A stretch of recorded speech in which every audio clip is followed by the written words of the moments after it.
Wala muna. Teka lang.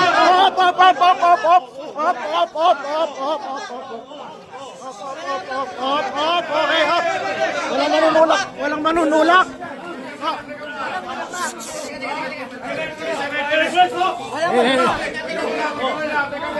Asan na yung pulis? Yung pulis ang kailangan yun eh.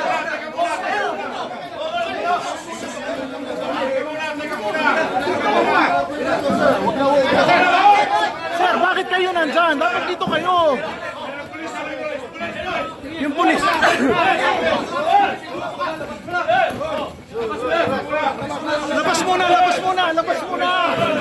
Labas muna.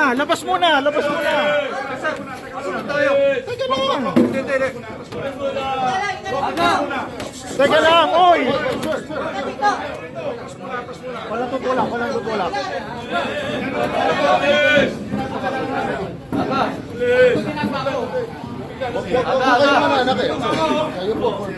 Ikaw nga sumusuntok sa akin, pinapayagan mo ako eh. Kulang mga apelido dyan. Pinapayagan ako eh. Hindi pala po discretion. Relax lang po tayo. Relax lang po. Paano mag-usap siya? Bakit kami mo yan?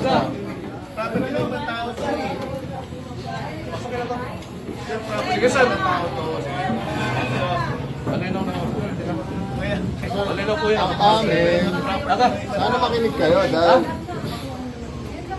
Sige, sir. Disperse na natin to. Papasukin na namin to. Sir, Hindi, wala na. ginagawa natin, sir. Hindi yan trespassing. Alam May niyo break po ba yung, order. ito po IBF Sir, Homes Incorporated pasukin na natin to. property. Hindi na pwede mag-alap. Tsaka bakit po sumusunod yung pulis sa, dapat peace and order ang Hindi pulis. po. Hindi po ba? Sige, sir. Pasok tayo. So hindi po, oy sir, alam niyo po yung inyong ginagawa, magkakaproblema rin kayo. Kayo po ay, opo, sana po mamagitan kayo, huwag pong mananakit. Yung trabaho nila, Opo, so ayun po, pag kami po, pino-force po kami, sana po pakinggan nyo rin kami. Kasi hindi nyo na po kami pinapakinggan, hindi nyo na po kami pinagbibigyan makapag-usap. Paano po kami makakapag-usap? Paano po kami makakapag-usap? O tapos pinapadisperse gamit ang pulis. Ito po ay purely harassment ng kapulisan na imbis na dapat peace and order ang susundin.